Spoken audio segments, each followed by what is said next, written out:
অনুমান বলবেন না, ওটাকে ছিল এটা বলবেন।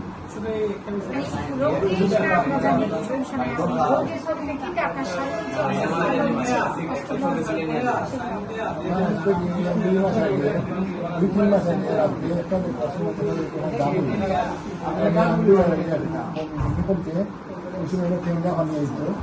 কিছু কাশি ওরা করে আমার এই ইনফেকশন এই ওষুধটা আমার কাজ হয় না। দেখা যাওয়ার পর যে আমি এন্ডোস্কোপি তাকে আগে আমার 0.1 ক্যান্সার তখন বলে আর একটা পরীক্ষা তখন আমি সিটের পরীক্ষা করাই। ওরা বলে ক্যান্সার হচ্ছে আমার নিজের দায়িত্বে আবার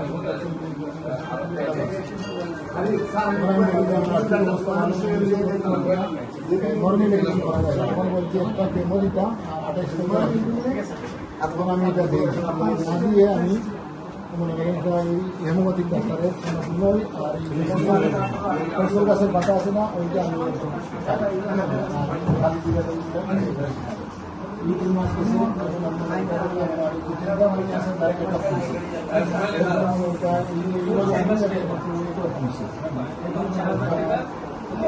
তাদেরকেও কিছু কমছে।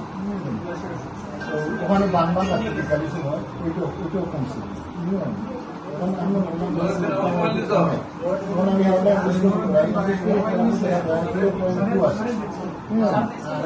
সারেন লাইটটা আমি প্রায় তখন বললাম যদি এইটা হয়ে যায়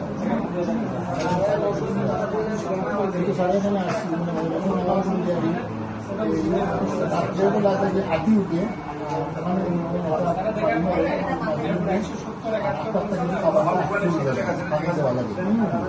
এরপরে আমার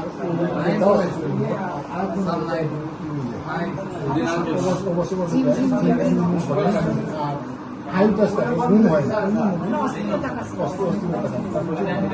আমি এইরকম মানুষ ছিলাম, আমি এই রোগের আগে ছিলাম 84। বর্তমানে আমি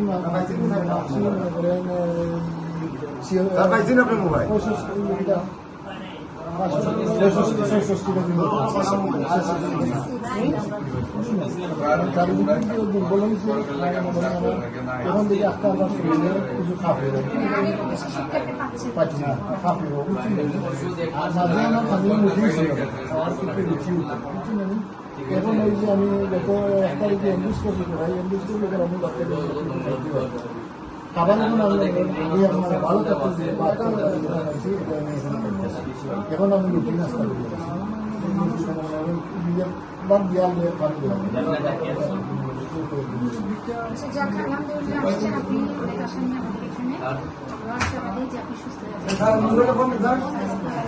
আজকে আপনার প্রথম চিকিৎসা শুরু করলাম আমরা নিয়ে আমরা চাই যে আপনি সুস্থ হন, ইনশাআল্লাহ আপনি মনে থেকে বুঝছেন শুনে আমার মনে হয় যে আপনি লোক সম্পর্কে জানার কারণে আপনার মনে থেকে দুর্বল হয়ে গেছে। আমি বলবো যে সাহস রাখেন হয়ে যাবেন, আর যদি আপনি সাহস না রাখেন তাহলে আপনাকে সুস্থ হয়ে যাবেন, কষ্ট হয়ে যাবে।